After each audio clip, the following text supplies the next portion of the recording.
Hi, I'm Marcus Meyer, and this is my persuasive speech, and this is my audience.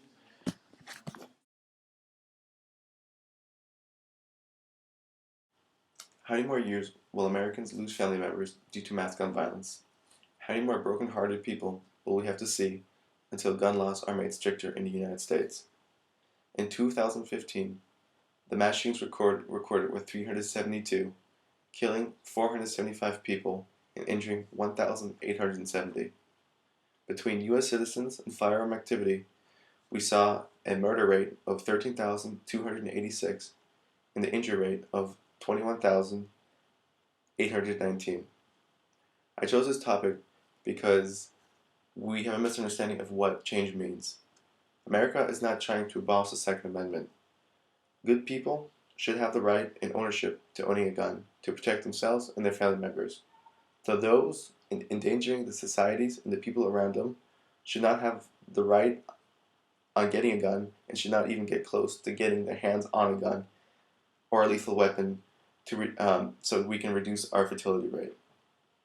The three main points I would like to point out are comparison to mass shootings around the world and what actions were taken to reduce the fertility rate, how gun laws can be made stricter in the private sector so that less criminals get their hands on the guns, and the third point is, do gun laws actually work or are they just a myth? So we know that killings do not only occur in the United States. On April 28th of 1996, Ian Kingston killed 35 innocent men, women, and children in Port Arthur, Australia. So what happened after this incident? At the time, the Australian Prime Minister, John Howard, announced a sweeping package of gun reforms. After the gun reform, Australia had no mass shootings ever recorded after 20 years of the massacre of Port Arthur. Before the gun reform, there were 13 recorded mass shootings in Australia alone. This shows that gun reform can work if gun reforms are implemented into the system. However, how did this gun reform work? The gun buyback was created to end mass shootings, in which 650,000 firearms were destroyed. However, this was not a governmental decision, this was a public decision where the society had a vote. It had a 90% approval rating. With these reforms, Australia saw a decrease of homicide and suicide rate with guns of 74% within the first 10 years. So why did I state this example? Well, with the recent mass shooting that we all just experienced in Orlando, Florida on June 12th of 2016, where 50 men and women were drastically murdered, I saw that it's too easy for criminals to get hands on semi-automatic rifles and lethal weapons. This person was on the FBI watch list and still had access to a weapon to kill all these people. As a result, we are experiencing some of the worst mass fatalities in history, specifically in the U.S. To illustrate, 244 FBI watch list people, of them, 223 purchased a weapon. That is a 91% 91 approval rate. As a result, we have to decrease these numbers and try to get the guns out of the hands of criminals. So I would like to relate to Germany, where I lived for 10 years. We have some of the strictest gun laws in the world, and only 2 million people obtain a valid gun license. With with the low number of gun licenses and the guns in flotation through Germany, we only see 819 homicide rates and suicide rates in a yearly basis, and is continuously decreasing over the years. So this contrasts that gun reform and guns have a direct relationship to people. As a result, if we slowly but surely implement it, it could potentially decrease our criminality rates. But implementing gun laws are not easy, though they are feasible. And it will not occur from one day to the next. They will occur over the next several years, and we will see a slow decrease of murder activity if we take action. I have a quote from President Obama to illustrate to illustrate the point what I'm trying to get at. This is not going to solve every violent crime in this country. It's not going to prevent every mass shooting. It's not going to keep every gun out of the hands of the criminal. It will potentially save lives in this country and spare families the pain and the extraordinary loss that they have suffered as a consequence of a firearm being in the hands of the wrong people. As a result, what is this quote pointing at? This quote is pointing at three main categories that we are experiencing on a daily basis in America, and that is the tradition of owning a gun is a part of the American mythological part of us. Um, as a result, we have 300 million guns in the United States, and this is almost enough to bear every child, man and woman in this country. And as a result of this, guns can easily go into the black market. The power of the NRA. In 2014 alone, 2.5 billion US dollars were implemented for lobby gun rights, whereas 30 million US dollars were implemented for pro-gun activists. In its addition, it's American mindset and the American opinion that we're facing today. According to a recent study of ABC News, indicates that 45% of the people believe in a gun support ban, though 47% do not believe in a gun support ban. As a result, I am not proposing of banning the guns and infringing on our Second Amendment. So how can gun laws be made to reduce the criminality rate and keep the guns out of the hands of people trying to endanger us or our societies around us?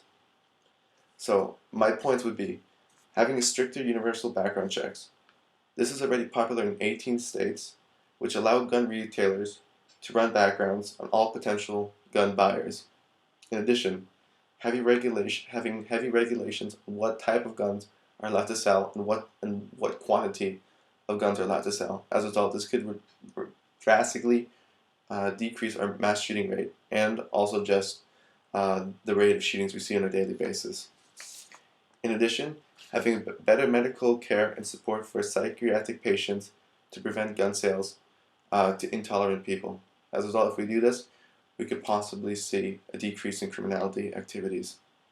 I would like to show a quote from Australia also, which shows these type of laws being implemented and how they're brought across every member of society who wants to buy a gun.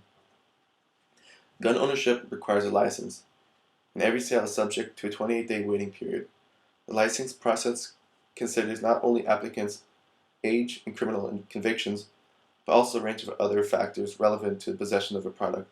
That is, living circumstances, mental and physical health, restraining orders, and or other encounters with law, type of gun desired, for what purpose, safety training, storage arrangements, and public interest. As a result, if these type of laws can be implemented into the American system, we could see people not having as easy accessibility to the guns, though as a result making the people around us safer. So does this actually work, or do actually gun laws work, or are these just a myth to a global society? Well, in Australia after 1996, the criminal rate was at 2.1 deaths per 100,000 people. As a result, the rate is under 1 now per 100,000. That's 1/10 less than the U.S. rate. These figures all relate to homicide and suicide and unintentional deaths. In Japan, which had one of the strictest gun laws in the world, in 2008, they saw only 11 recorded murder and convictions of criminals. As a result, as compared to 12,000 deaths by firearms in the United States. In addition, I'd like to show a case study in Scotland after 16 children and their teacher were killed by gunmen in Dunblin, Scotland in 1996. Stricter gun laws were implemented, and they saw a 70% decrease in murder rates after that day. So, in conclusion, just with a few changes, we could see rates plummet and see less crime occur and save billions of dollars on health costs and insurance, and set people on the right track to the life of happiness. I'm not trying to take away guns for good citizens. I believe in the protection of ourselves, though again, keeping the guns out of the hands of the wrong people. And do we really want to live in a country where mass shootings and daily shootings occur on a daily basis? Is this has become our American way? Do we want to see more men, women, and children lose their lives on a yearly basis? Or do we really want to see America achieve greatness again without criminality and violence? I personally want to see America achieve greatness without criminality, though also protect our Constitution and respect each other's rights. As a result, if we can slowly but surely implement these laws into our country, we can possibly see these high numbers of murder rates decrease over the years and potentially live a safer life and protect each other more. Thank you for listening. Bye bye.